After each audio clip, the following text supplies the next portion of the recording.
وہ یہ مانگ، جیسے کہ اس میں ہے انہوں نے مانگا خدا سے کہ ہمیں ایک بادشاہ دو. تو یہاں پر میں 6 سے 8 پڑھ دیتا ہوں کیا ہوتا ہے جب وہ بادشاہ مانگتے ہیں.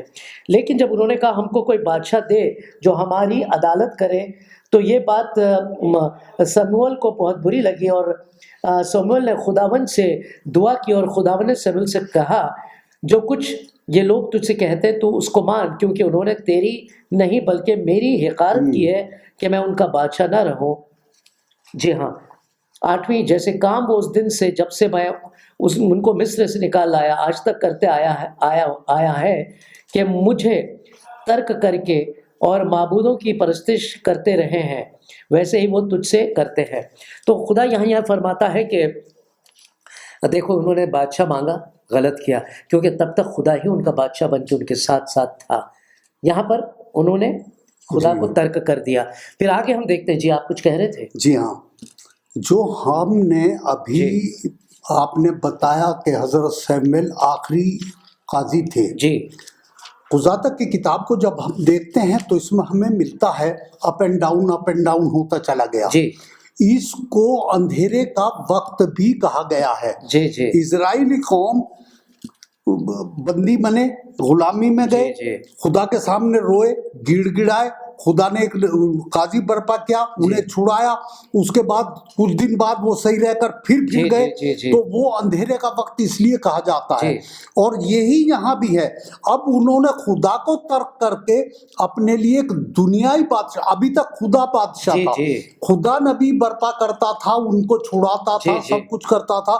لیکن اب آ کر کے انہوں نے کہا ہمیں تو ایک انسان بادشاہ دے جو ہم میں سے ہو، اور اس کے پاس سب سے بڑی چیز پیسہ بھی ہو، یہ بھی ہو، وہ بھی ہو، جو بھی ہے جیسا جو فرمائش فرمائش ہوتی ہے. تو یہاں پر ہم دیکھتے ہیں 8ویں باب میں، 9ویں باب میں کیا ہوتا ہے کہ خدا جو ہے کرامات کرتا ہے. سیمیول جو ہے جنہیں طالوت کہا گیا ہے، ان کو خدا چنتا ہے. وہ ایک معمولی سے انسان ہے، بنیامین کر کے ایک قبیلہ تھا، اس فیملی سے تھے وہ. اور مگر خدا نے ان کو اچھی خاصی جسمانیت دی تھی، مگر ہائٹ بلڈ بہت اچھی تھی، خوبصورت تھے، اور خدا انہیں چن لیتا ہے. اور شمیول کو پہلے ہی بتا دیتا ہے کہ دیکھ ایک بندہ آنے والا ہے. وہ پوری کہانی درجہ میں یہاں پر بتاؤں گا. میں چاہوں گا کہ آپ لوگ اس کہانی کو خود پڑھیں اور آپ کو خود اندازہ ہو جائے گا کہ بات کہاں سے کہاں آئی ہے. کہ قرآن مجید میں بہت مختصر طور سے اس بات کا ذکر کیا گیا ہے، لیکن جہاں تک کہ ہماری کتاب مقدس ہے اس میں تفصیل سے اس کا بیان دیا گیا ہے، اور آپ کو سمجھ میں آئے گا. ہر ایک آیت جو ہے آپ کو اس طرف لے کر جائے گی. میں کچھ اور آیتیں پڑھ دیتا ہوں. یہ ہے 9ویں باب میں سے 15 سے 20. اور خداوند نے ساؤل کے آنے کے ایک دن پیشتر سمیول پر ظاہر کر دیا تھا. کیا؟ کل اسی وقت میں ایک شخص کو بنیامین کے ملک سے تیرے پاس بھیجوں گا، تو اسے مسح کرنا تاکہ وہ میری قوم اسرائیل کا پیشوا ہو، اور وہ میرے لوگوں کو فلسطینیوں کے ہاتھ سے بچائے گا، کیونکہ میں نے اپنے لوگوں پر نظر کی ہے، اس لیے کہ ان کی فریاد میرے پاس پہنچی ہے. سو جب شمیول ساؤل سے 2-4 ہوا تو خداوند نے اس سے کہا دیکھ یہی وہ شخص ہے جس کا ذکر میں نے تجھ سے کیا تھا، یہی میرے لوگوں پر حکومت کرے گا. یعنی خدا نے منتخب کر دیا تھا. جب انہوں نے فرمائش کی تو خدا نے منتخب کر دیا. پہلے سے منتخب جی جی جی. پھر ساؤل نے پھاٹک پر سیمیول کے نزدیک جا کر اس سے کہا مجھ کو ذرا بتا دے کہ غیب بین کا گھر کہاں ہے. غیب بین کون تھے؟ حضرت سیمیول غیب بین تھے، یعنی غیب کی باتیں جاننے والے. ان کے بارے میں سارا کا سارا اسرائیل جانتا تھا، اور ان کے پاس یہ دریافت کرنے آئے تھے سیمیول، کیونکہ ان کے گدھے کھو گئے تھے. اور جب وہ جاتے ہیں تو خدا کئی کاموں کو ایک ساتھ کر دیتا ہے. دیکھ رہے ہیں آپ کس طرح سے خدا کام کرتا ہے. سیمیول نے ساؤل کو جواب دیا وہ غیب بین میں ہوں، میرے آگے آگے اونچے مقام کو جا، کیونکہ تم آج کے دن میرے ساتھ کھانا کھاؤ گے، اور صبح کو میں تجھے رخصت کروں گا، اور جو کچھ تیرے دل میں ہے سب تجھے بتا دوں گا. اور تیرے گدھے جن کو کھوئے ہوئے 3 دن ہوئے ان کا خیال مت کر، کیونکہ وہ مل گئے. اور اسرائیلیوں میں جو کچھ مرغب خاطر ہے وہ کس کے لیے ہے؟ کیا وہ تیرے اور تیرے باپ کے سارے گھرانے کے لیے نہیں؟ یعنی کہ انہوں نے بتا دیا باتوں باتوں میں کہ تجھے ایک طرح سے بادشاہ مقرر کر دیا گیا ہے. پھر ہم دیکھتے ہیں 10 میں پہلی آیت. پھر سیمیول نے تیل کی کپی لی اور اس کے سر پر انڈیلی اور اسے چوما اور کہا کیا یہی بات نہیں کہ خداوند نے تجھے مسح کیا تاکہ تو اس کی میراث کا پیشوا ہو. خدا دیکھیے جب کسی کو چنتا ہے تو اس کے ساتھ بڑے خاص کام کرتا ہے. یہاں پر مجبوری تھی خدا کی چننے کی. جی بتائیں.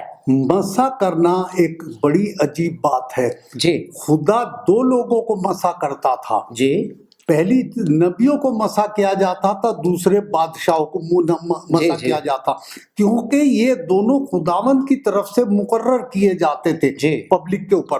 خدا کا کلام پہلے ان پر پہنچتا تھا، بعد میں یہ پبلک کو پہنچاتے تھے، اس لیے یہ مسح کیے جاتے تھے. سارے نبی مسح کیے گئے ہیں، بادشاہ مسح کیے گئے ہیں. اور آگے کس طرح سے مسح ہوا سیموئیل کا وہ دیکھیے. یہ تو جسمانی مسح تھا، لیکن 6 آیت میں اس طرح سے لکھا ہے، تب خداوند کی روح تجھ پر زور سے نازل ہوگی اور تو اس کے ساتھ نبوت کرنے لگے گا اور بدل کر اور ہی آدمی ہو جائے گا. جی 90 میں ہے، یعنی کہ حضرت سیموئیل جو ہے جب مسح ہوتا ہے، یعنی کہ روح قدس ان پر اتر آتا ہے، نازل ہوتا ہے، تو وہ ایک الگ ہی تربیت پیدا ہوتی ہے، ان کی طبیعت پیدا ہوتی ہے، زندگی بدل گئی. جی ہاں. اور 90 میں اور ایسا ہوا کہ جو ہی اس نے سیموئیل سے رخصت ہو کر پیٹ پھیری، خدا نے اسے دوسری طرح کا دل دیا اور وہ سب نشان اسی دن وقوع میں آئے. اور جب وہ ادھر اس پہاڑ کے پاس آئے تو نبیوں کی ایک جماعت اس کو ملی اور خدا کی روح اس پر زور سے نازل ہوئی اور وہ بھی ان کے درمیان نبوت کرنے لگا. ہاللویا. اور پھر ہم دیکھتے ہیں کہ 11ویں باب میں جو حضرت ساؤل ہے وہ جا کر ان کی جنگ ہوتی ہے. کن کے ساتھ؟ امونیوں کے ساتھ.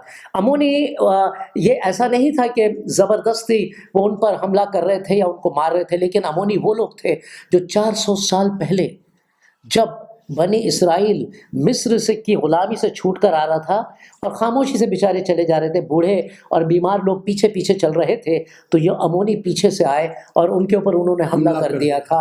اور خدا نے کہا تھا کہ ایک دن ان کو تمہیں ختم کرنا ہوگا، لیکن خدا بڑا ہی رحم دل ہے. 400 سال کا وقت دیا تھا اس نے امونیوں کے کہ وہ بدل جائیں، تبدیل ہو جائیں. اس کے بعد جو ہے جب نہیں مانے وہ لوگ، تب خدا نے یہ خدا کا کہنا چاہتا ہوں کہ آپ قرآن کو پڑھیں.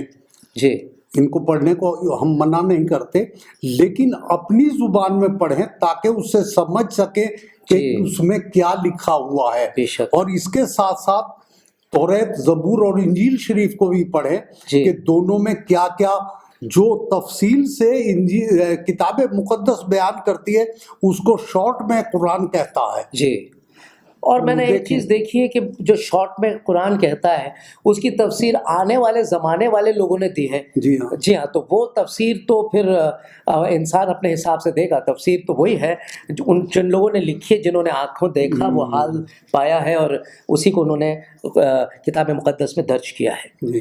تو عزیزوں، اب آپ سے اجازت لیتے ہیں، پھر کچھ خاص باتیں لے کر اگلے ایپیسوڈ میں آپ کے سامنے حاضر ہوں گے. تب تک کے لیے خدا حافظ. خدا حافظ.